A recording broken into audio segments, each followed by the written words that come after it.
Benda ni. Okay, kita nak hilangkan kesan fiber apa, kain nylon kain nylon ke spotted shirt kan, terkena kat air ni. Nak hilangkan je. Macam mana kita nak buat?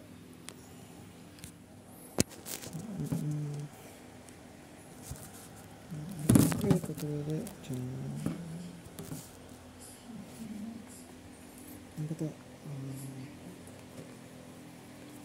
Guna ni. Nampak? Hati-hati.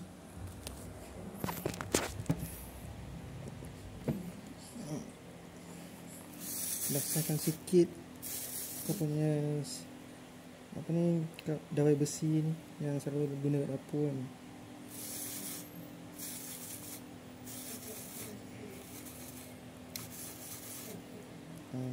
Lepas tu panaskan balik air ni. Kalau dia macam nak tak tanggal, panaskan balik.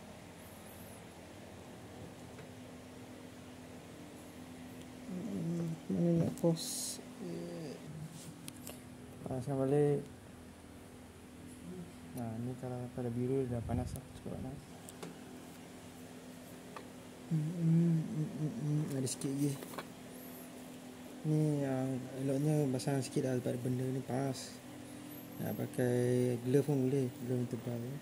Kalau panas. Alright.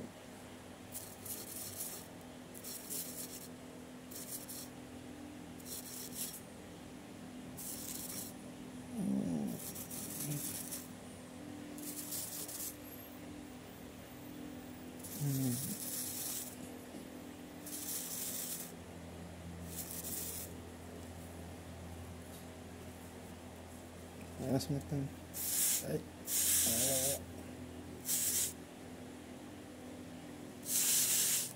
Okay. Siap. Boleh lah. Kita nak mencuba.